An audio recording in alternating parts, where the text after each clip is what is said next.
Hospitals are supposed to be places of healing, but ask any nurse who's worked the night shift, and they'll tell you something different.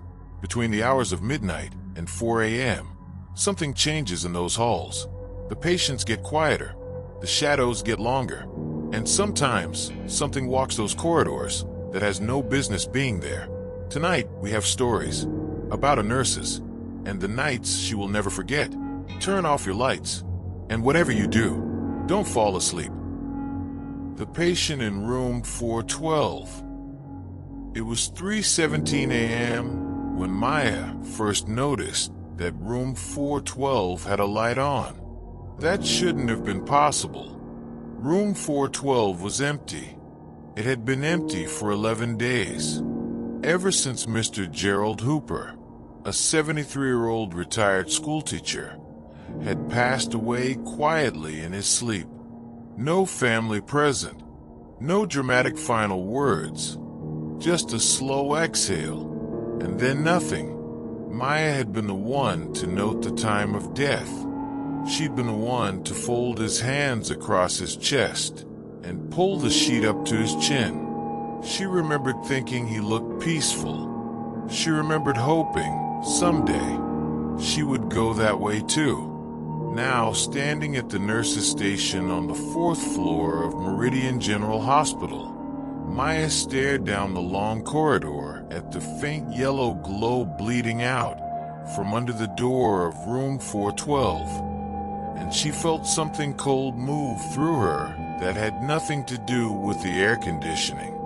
Maya Chen had been a registered nurse for 9 years. She was 34 years old.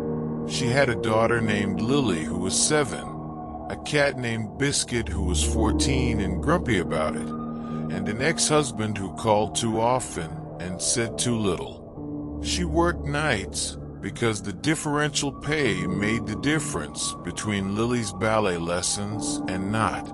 She'd worked nights so long that sunlight felt foreign to her now. Aggressive, accusatory. She was a creature of the dark corridors and humming machines, and she prided herself on being unshakable. She'd held a man's hand while he coded for 22 minutes and lost. She'd sat with a woman who tried to end her own life and talked her back from somewhere Maya didn't have a name for. She did not scare easily, but room 412 scared her. She told herself it was residual grief. Gerald Hooper had been one of her favorites, a sweet man who'd called her young lady and always thanked her twice for everything. She'd mourned him quietly the way nurses learn to do, efficiently, privately, and without enough time. She told herself the light was probably maintenance, a faulty switch, a cleaning crew that hadn't updated the board. She told herself all of this as she walked down the corridor toward the door, and she almost believed it. The light under 412's door was warm, almost amber, not the blue-white of the fluorescence, not the green glow of medical equipment, something else. Maya stopped outside the door and listened.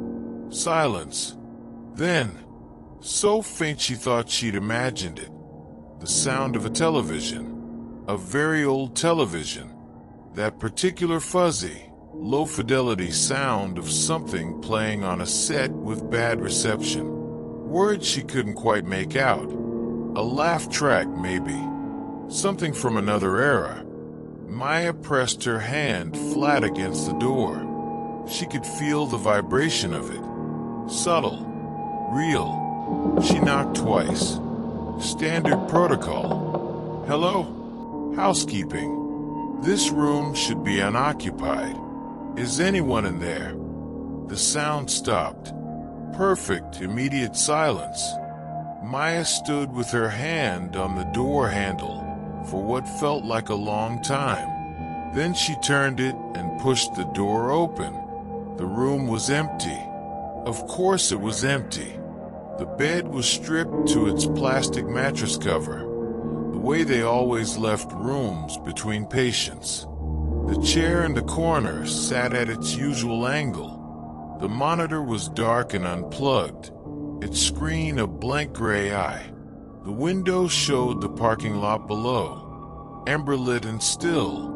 A few scattered cars belonging to the night shift staff. No television. Room 412 didn't even have a television mount. It had been removed the previous year when the hospital switched to tablet-based entertainment systems. No light source she could identify. Nothing. Maya stood in the doorway for a long moment, doing what she always did when something didn't add up. She ran through the logical explanations methodically, the way she'd been trained to approach symptoms. Faulty wiring creating the light effect. Sound traveling through the ventilation from another room. Exhaustion playing tricks. She was 6 hours into a 12-hour shift on 4 hours of sleep. All perfectly reasonable. She reached over and checked the light switch anyway. Off. She flipped it on. The overhead fluorescent buzzed to life, harsh and blue-white. Nothing like the amber warmth she'd seen from the corridor. She turned it off. She closed the door. She walked back to the nurse's station and documented a check of room 412. Unoccupied. No issues found. 3:19 a.m. She did not write down the part about the light. She did not write down the part about the sound. She told herself there was nothing to write down. At 3:47 a.m., the call light for room 412 went on. Maya stared at the board for a full 3 seconds before she moved. Call lights could malfunction. She knew this. She'd seen them activate on empty rooms before, usually due to faulty wiring or cleaning staff accidentally bumping the call button during turnover. It was annoying, but it happened. She silenced it from the board. It came back on. She silenced it again. It came back on. Maya picked up the phone and called down to the charge nurse station. "Hey, Denise, I'm getting a call light loop from 412. Can you check if there's a maintenance ticket on that room?" Denise's voice was thick with the particular tiredness of someone 6 hours deep into their third night shift in a row. 412. That room's been closed since Hooper passed. Let me check. A pause. Clicking. Nothing on the board. I'll put in a ticket for electrical. Thanks. Maya silenced the light a third time. It did not come back on. She sat back in her chair, exhaled slowly, and reached for her lukewarm coffee. That was when her pager went off. Room 412. Not a call light notification. Not a maintenance alert. A patient alert. As if someone had connected a patient monitoring system to that room. As if there were a patient in there generating vitals. Maya looked at the pager for a long time. Then she looked down the corridor at room 412. The light was on again. She almost called Denise again. She should have called Denise again. Instead, she found herself walking down the corridor for the second time that hour. Her sneakers silent on the beige floor. The buzzing fluorescence throwing her shadow long and thin ahead of her. This time she didn't knock. She opened the door. The room was not empty. The bed had been made, not by housekeeping, not with the crisp military corners of hospital linen service, but rumpled in the particular way that a person makes a bed when they've been sleeping in it.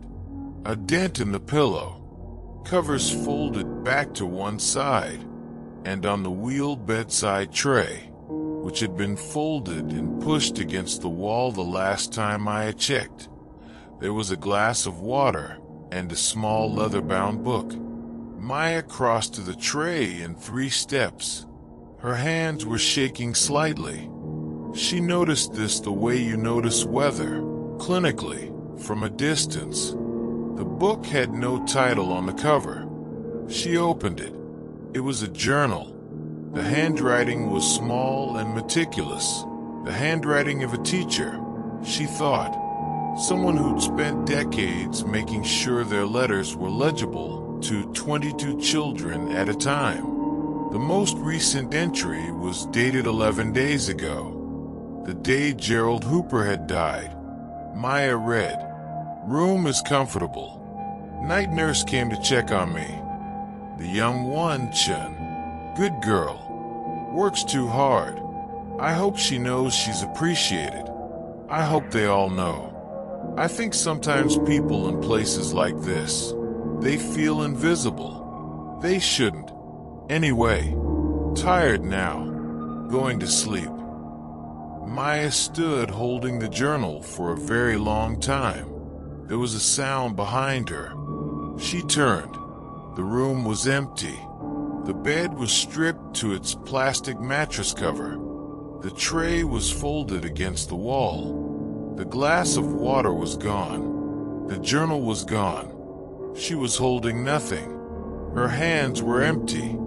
And on the wall, where the call light button hung, a small yellow post-it note was stuck that had absolutely, certainly, definitely not been there before. Maya walked to it on legs that didn't quite feel like her own. The post-it said, "Thank you, young lady." Maya sat in her car in the parking lot at 7:23 a.m. and cried for about 4 minutes. Then she wiped her face, called Lily's school to confirm pickup, and drove home. She never told anyone what happened in room 412. Not Denise. Not the charge nurse. Not the therapist she'd been seeing for occupational stress. Some things, she decided, weren't meant to be documented. Some things were just meant to be felt. She kept working the night shift at Meridian General. Occasionally, in the early hours, she'd pass by room 412, now occupied by other patients, other recoveries, other small human dramas, and she'd feel something. Not fear, not grief, something more like gratitude. A week after that night, she found a post-it on her locker in the break room. "You're doing fine." She didn't know who left it. She saved it anyway.